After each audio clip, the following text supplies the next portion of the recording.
Hola, bienvenidos a este nuevo ciclo de podcast acerca de la Parashat HaShavua, y nos basaremos en el libro Ideas de Vaikra, escrito por los rabinos Isaac Sakal y Natán Menashe. Este fascinante libro nos brinda una visión clara y recopila los más importantes comentaristas bíblicos tradicionales, brindándonos un enfoque fascinante y con enseñanzas para nuestros días. Hoy, nos vamos a enfocar en el día más sagrado del año. Pero para entenderlo realmente, es necesario empezar con una tragedia absoluta. Sí, una tragedia que marca todo.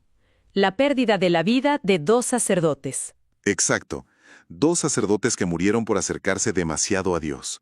Y nuestro foco hoy está en los 34 versículos del capítulo 16 de Vaikra, un texto que detalla el servicio del sumo sacerdote de una forma sumamente minuciosa. Y, hay un detalle lingüístico para arrancar que me parece que cambia toda la perspectiva. El plural. Así es, la Torá no habla de un día de la expiación en singular, sino de Yom HaKipporim, o sea, en plural, días de las expiaciones. Claro, y es un plural que nos advierte, desde la primera palabra, que no estamos ante un proceso simple, sino ante, digamos, capas y capas de expiación. Y para descifrar este texto, pues resulta imprescindible volver a esa tragedia inicial que mencionabas. La de los hijos de Aarón. Exactamente. Es fundamental preguntarse por qué la Torá decide prescribir reglas pero tan estrictas para este día justo a continuación de relatar la muerte de los hijos de Aarón. O sea, no es un error de edición en el texto. No es casualidad. Plantea el objetivo central de este análisis. Hay una tensión inmensa entre el anhelo de acercarse a lo divino y el peligro real que implica no seguir las reglas al hacerlo. Totalmente, porque la muerte de los hijos de Aarón nos obliga a entender el protocolo de aproximación. O sea, ellos murieron por un tema de proximidad y de no respetar la forma correcta de acercarse al lugar más sagrado de todos. Y el texto es muy claro respecto a sus errores. No guardaron la distancia requerida y ofrecieron un fuego que no había sido ordenado. Actuaron por puro impulso. Ajá, por impulso. Es una dinámica idéntica a la que se vivió en el monte Sinaí. La santidad absoluta no es algo en lo que se pueda simplemente irrumpir cuando a alguien le parezca conveniente. Por eso mismo, el sumo sacerdote tiene prohibido entrar al recinto en cualquier momento y bajo sus propios términos. La preparación exige un nivel de rigor absoluto. Lo cual nos lleva directamente al tema de la ropa, que es fascinante. Porque, quien observe al sumo sacerdote cualquier otro día del año, pues lo verá cubierto de oro, con el pectoral lleno de piedras preciosas, colores súper vibrantes. Campanas resonando. Sí, una majestuosidad total. Sin embargo, para este servicio en específico, la Torá exige que se bañe y cambie por completo su vestimenta. Debe usar ropa confeccionada exclusivamente de lino y de un blanco inmaculado. Nada de adornos. Exacto, nada. Es despojarse de toda esa grandeza terrenal y visual. Alimenta una imagen mental de pura humildad. Es que esa falta de ostentación visual tiene un propósito psicológico y espiritual muy profundo. Entrar al espacio de máxima santidad requiere asumir una postura de sumisión absoluta. Dejar el ego afuera. Una de las acciones más críticas, que es entrar a la parte más sagrada con incienso y la sangre del cordero. Ahora, para visualizar la tensión de este momento, podemos pensarlo de esta forma. Entrar a este lugar sagrado no es como ingresar a un recinto silencioso y pacífico. Es comparable a acercarse al núcleo expuesto de un reactor de energía inmensa. Un fuego cegador. Exactamente. Entonces, si la proximidad es tan sumamente letal, al punto de que los propios hijos de Aarón murieron fulminados por no mantener la distancia, pues surge una gran duda. ¿Cuál? Me cuesta entender la lógica de enviar al sumo sacerdote al punto de mayor peligro precisamente con incienso. O sea, ¿qué función cumple el incienso en medio de un riesgo tan extremo? Es que el secreto del incienso no está en su aroma, sino en su física. Al arder, genera una cortina, una nube de humo sumamente densa. Ah, claro, como un escudo. Exacto. El texto detalla que esta nube debe cubrir el arca de la alianza. Su función es puramente protectora, es decir, ocultar la manifestación de la presencia divina para evitar que el intelecto o la vista humana colapsen al enfrentarla. Lo cual causaría la muerte del sacerdote. Totalmente. Es el mismo mecanismo de protección que operó cuando Moshe tuvo que cubrirse el rostro frente a la zarza ardiente para sobrevivir a la experiencia. O, por ejemplo, lo que presenciamos en el monte Sinaí. Donde la presencia divina hacía arder la cima de la montaña. Ajá, pero una nube inmensamente densa envolvía la base para crear una barrera. La nube de incienso es ese escudo que permite que la fragilidad humana coexista momentáneamente con la inmensidad de Dios. Bien, entonces la dinámica de entrada queda clarísima. Se entra despojado del ego material, vestido de blanco y protegido tras esta barrera de humo. Pero surge otra interrogante que parece desafiar un poco el sentido común. ¿A qué se entra exactamente? ¿A expiar? Sí, el texto indica que entra a expiar, empezando por sí mismo, luego por su familia y por los demás sacerdotes. Pero, a ver, ¿qué implica concretamente la palabra lejaper? Y lo que resulta aún más extraño, ¿por qué se debe expiar un edificio físico de piedra y madera como el santuario? Bueno, empecemos por la palabra. El término capará nace de la raíz lejaper, cuya traducción más precisa es cubrir. Cubrir. Sí, y una demostración física de esto es la tapa que sella el Arca de la Alianza, la cual se llama caporet justamente porque su función es cubrir. Ahora bien, en el ámbito espiritual, expiar no significa esconder el error bajo la alfombra. Porque ocultar algo ante Dios resulta lógicamente imposible. Exactamente. Lejaper significa erradicar el daño, retornar al estado primigenio que existía antes de cometer la falta. O sea, como si el error jamás hubiera tenido lugar. Así es. Pero esto no ocurre de forma mágica, ¿eh? El mecanismo que detona esta limpieza es la confesión verbal y consciente del error. Claro, entendido el concepto de expiación. Pero sigo dándole vueltas al tema del edificio. El texto insiste en que se debe expiar el santuario por las impurezas de los hijos de Israel, por sus transgresiones y pecados. Es un poco impactante asumir que los errores humanos tienen la capacidad de alterar la pureza del espacio donde reside lo divino. Es que el santuario físico funciona como un resonador de las acciones que ocurren en relación a él. Se impregna. La expiación busca limpiarlo de aquellos descuidos o faltas. Pensemos en alguien que, por desconocimiento, ingresó al recinto estando en un estado de impureza. Eso deja una marca. Exacto. Pero el texto va mucho más allá de lo puramente físico e incluye también los pensamientos inadecuados. Pensamientos. Sí. Si quien realiza el servicio sagrado permite que su mente divague, eso contamina el acto. Y cuando el texto habla de pecados, pues apunta a transgresiones más severas. Como realizar ofrendas dirigiendo el pensamiento hacia otras fuerzas que no sean Dios. O peor aún, tratar todo el servicio del santuario como si fuera un amuleto de magia para manipular la realidad.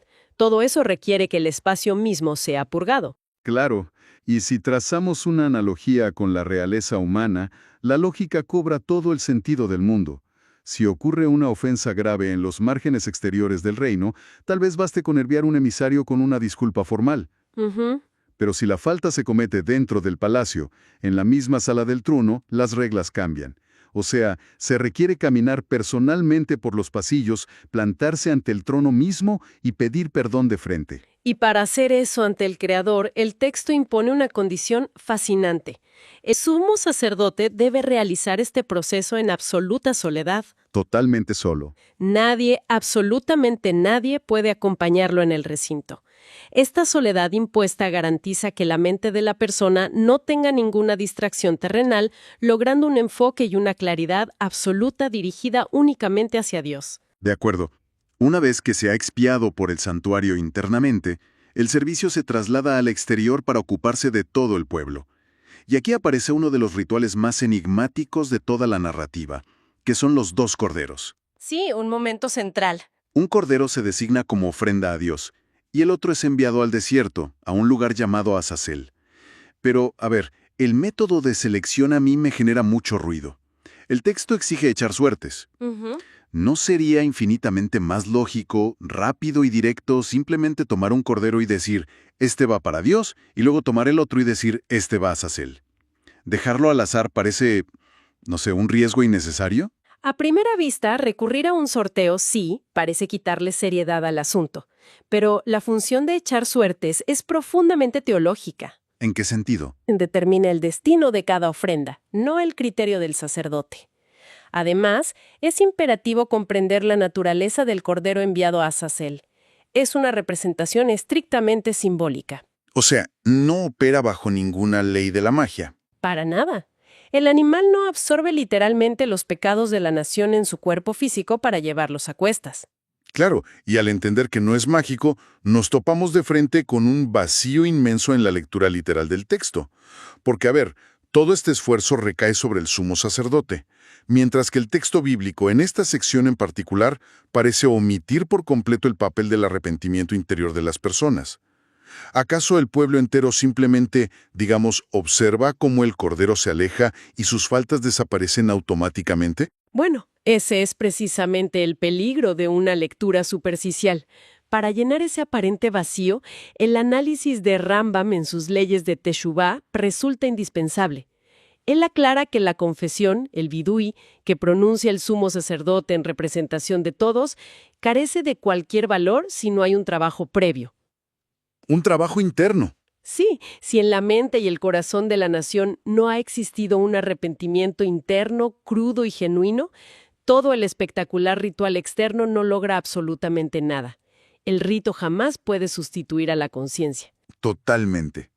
Y esta relación inseparable entre lo que ocurre adentro y lo que se demuestra afuera queda perfectamente ilustrada con el cambio de ropa del sumo sacerdote. No. Sí, porque una vez que termina de expiar en el interior, vestido de blanco, el texto nos dice que se quita esas ropas humildes y vuelve a ponerse sus vestiduras majestuosas habituales. Las que llevan grabados a la vista los nombres de las 12 tribus de Israel. Exactamente.